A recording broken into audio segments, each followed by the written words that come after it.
Hey kids, Mr. Ta here, and today I want to talk to you about using novels to defend your viewpoint. And I guess what I mean by that is, have you ever disagreed with someone about something that happened and you had a hard time explaining to them why you feel the way you do? And maybe it's just because they didn't understand your point of view. Sometimes hurt feelings can happen because of that, if you don't know how to explain yourself.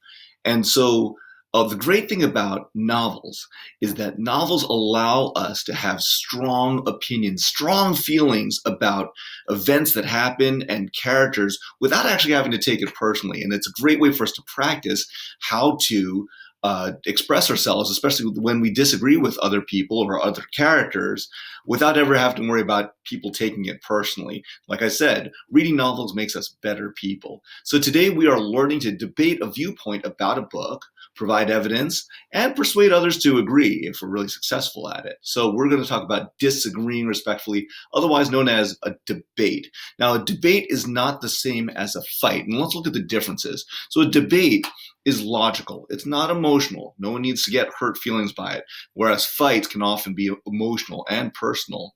A debate will acknowledge that there is another side. We just happen to disagree with it. A lot of times when you're in a fight, you can't see the other person's side. It's just like my way is the only way it can be. A debate has to be supported with evidence on both sides. That's what makes it a debate. It's because people disagree, but they have facts to support them. Whereas in a fight, anything goes. People just start taking insults, and they just all it is. The only objective to a fight is that you win, and you do everything possible to win, including sometimes doing things that are disrespectful or hurtful. And so that's why fights are definitely not as productive as a debate. And so that goes down to the last one, which is that debate is respectful. And I just realized I misspelled that. But and that fights are can be hurtful. There we go. That's fixed. So how do we know it's a debatable topic? Well, there are four things that I like to use to make us understand if it's a debatable topic, and we're going to try to remember these. So you can remember those with me. So stand up, everybody, and I want to show you how to do this. So the first thing we have to know is that a debatable topic focuses on one topic. So we're going to go like this. Focuses on one topic, and it takes a strong stand. So we're going to stand like this. Also, a debatable topic can be argued. In other words, it means that our way, we acknowledge that there is another opinion that will disagree with us, and that those people are not crazy, they're not dumb, they just disagree. So we have to have something that can be argued with an opposing viewpoint. And it can be supported with evidence. So those four things, those four movements are going to help us remember it. So let's all do it together. Ready? A debatable topic focuses on one topic. It takes a strong stand. It can be argued, and it can be supported with evidence. So we're going to keep on remembering that as we go and look at our things. Let's talk about let's try this together. So here are some statements about recess. Try to figure out which one you think is debatable. So we're going to hold up our fingers to say which one you think is a debatable topic. So, number one, some schools don't have recess. Or, number two, kids play during recess. Number three, I don't really like recess. Number four, there are some good things and bad things about recess. And five, Judd School should have longer recess. Hold up your hand right now. Is it one, two, three, four, or five? That is the debatable topic. Teachers, count those hands, see who's doing what. Well, if you said that number five was the debatable topic, you're right. Some schools don't have recess. That's a fact. You can't fight that. That's real. Kids play during recess. Also another fact. I don't really like recess. Well, that is your opinion. But again, nobody can fight you with that. No one can say, no, you actually do like recess. There's no way you can actually have a debatable point about that. There are some good things and bad things about recess there. Well, that's actually also true, and it doesn't take a very strong stand. We're just saying, oh yeah, there's good and bad. So therefore, the only one that takes a strong stand, that has an argument. What's the argument against it? Well, Judd School should not have longer recess. That would be an argument against it. Maybe not one you like, but it's a real argument.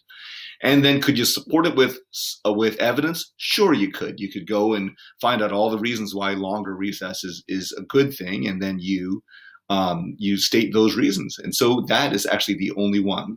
But we can also do that with books. Let's take our friend here, Rob's dad, in The Tiger Rising. So again, we'll do the same thing. Number 1, Rob's dad owns a gun. Number 2, Rob's dad has a lot of good and bad qualities. Number 3, Rob's dad is the person who gave Beauchamp the tiger. Number 4, Rob's dad is a caring father. Number 5, Rob's dad needs to get a higher paying job. Which of these 5 things is the most debatable? Again, hold up those fingers if you think it's 1, 2, 3, 4, or 5. And if you thought that it was number 4, you're correct. 4 is the one that is the most debatable. Rob's dad owning a gun is a fact. You can't debate it. Rob's dad has a lot of good and bad qualities. Again, doesn't take a strong stand. Rob's dad is the person who gave Beauchamp the tiger. Well, that is something that we have no evidence for, so we can't even prove it or disprove it. And if it turns out that it's true, again, it's not debatable. It's just fact at that point. Right now, it's just a statement that's made. We cannot verify, nor can we disprove that. And then number 5, Rob's dad needs to get a higher paying job. That is our opinion. However, we have no way of supporting that with any kind of evidence that it's even possible for him to do so. And most people would actually agree that Rob's dad needs to get a higher paying job. There's no one saying, no, he doesn't. He should keep the job that he has. So therefore, number 4 is the best one we can do. So once you have an actual topic like that one, and there are some other ideas that you can have about books. So if I were just thinking about The Tiger Rising, here's a couple that we can have. Rob's father is caring, or Rob's life is not as hard as Sistine's life, or Sistine's a bad friend. You'll notice that there are opposing viewpoints where you can say that Rob's father is not caring, or Rob's life is actually harder than Sistine's life, or that Sistine is a good friend. Those things can be argued, and we can find evidence of those things. So once you pick something, you can now look in the text to gather evidence to support your position, because we don't want to have a silly fight where you just say the same thing over and over again. Like imagine 2 kids. You've probably seen this argument happen on the playground every once in a while, where 2 kids are arguing and someone says something you stole my turn, you cut me during Foursquare, and the other kid says, no, I didn't, and then it goes back and forth, no, I didn't, yes, you did, no, I didn't, yes, you did, no, I didn't, yes, you did, and so it sort of gets louder and louder, but nothing actually gets done. So what we want to do is we want to make sure that we have evidence to prove that we know what we're talking about. So when you're doing it, you can do it in your own book, or you can do the Tiger Rising as well. Here's some other things that you can think about. Like, this character is like, and then you think of another character from a different book. Like I could say, oh, Rob reminds me of Edward Tulane for these reasons, and I give all the reasons. Or this character is meaner or more powerful or happier than another character, and explain why I think that. Or this character is strong, or that this character is weak. Or this character is to blame for something that happened. And again, what the great thing is finding something that you know that someone could disagree with. And then it's about you using your evidence to prove what you have to say.